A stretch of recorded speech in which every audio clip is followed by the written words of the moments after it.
জুলাই গণহত্যার বিচার চাই, শরীফ ওসমান হাদী হত্যার বিচার চাই, গুম খুনের বিচার চাই, বিগত সময়ে হওয়া লুটপাট এবং দুর্নীতির বিচার চাই। কোনো ফ্যাসিস্ট তার দোষর যাতে আজকের এই মহান সংসদে বক্তব্য দিয়ে সংসদকে কলুষিত করতে না পারে। আমরা ফ্যাসিস্ট মুক্ত, আমরা ফ্যাসিবাদের দোষর মুক্ত জাতীয় সংসদ চাই। মাননীয় স্পিকার, জুলাই গণঅভ্যুত্থানের সাথে জড়িয়ে আছে দেশনেত্রী বেগম খালেদা জিয়ার সংগ্রাম ও তার আত্মত্যাগ। ওনার সংগ্রাম অনুপ্রাণিত করেছিল বাংলাদেশের তরুণ সমাজকে আত্মত্যাগ করতে, আত্মহুতি দিতে গণ অভ্যুত্থানে। আমরা আজকে তাকে শ্রদ্ধার সাথে স্মরণ করছি। মাননীয় স্পিকার, আমি বিশ্বাস করতে চাই আমরা যারা সংসদে বসতে পেরেছি কেউই এই শহীদের রক্তের সাথে বেইমানি করব না। কারণ জুলাই গণ অভ্যুত্থান মানে শুধু জুলাই গণ অভ্যুত্থান নয়, এটি নতুন বাংলাদেশের আকাঙ্ক্ষা।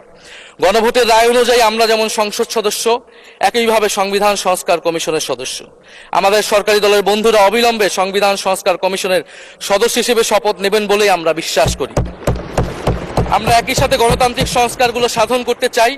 70% মানুষ গণভোটে তাদের রায় জানিয়ে দিয়েছে মাননীয় স্পিকার। গণতন্ত্রে জনতার রায় সার্বভৌম, তার উপর কোনো আইন বা বিধান চলতে পারে না।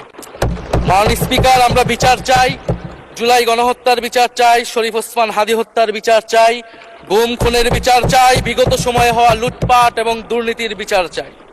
জুলাই মানেই নতুন বন্দোবস্ত, গণতান্ত্রিক অন্তর্ভুক্তিমূলক বৈষম্যহীন দেশ। জুলাই মানে আধিপত্যবাদ মুক্ত, ফ্যাসিস্ট মুক্ত দেশ।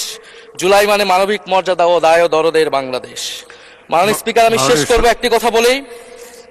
আজকে সবাই এক বাক্যে স্বীকার করে নিয়েছেন যে জুলাই গণ অভ্যুত্থানের শহীদদের কারণে আমরা এই মহান সংসদে বসতে পেরেছি এবং এই মহান সংসদে আমরা সকলেই ফ্যাসিবাদ মুক্ত, ফ্যাসিবাদ বিরোধী লড়াইয়ের সৈনিকেরা এখানে আসিছি। আপনার প্রতি নিবেদন থাকবে কোনো ফ্যাসিস্ট তার দোষর যাতে আজকের এই মহান সংসদে বক্তব্য দিয়ে সংসদকে কলুষিত করতে না পারে। আমরা ফ্যাসিস্ট মুক্ত, আমরা ফ্যাসিবাদের দোষর মুক্ত জাতীয় সংসদ চাই। মাননীয় স্পিকার, আপনাকে ধন্যবাদ। ইনকিলাব জিন্দাবাদ। ধন্যবাদ মাননীয় বিরোধী দলীয় চিফ হুইপ।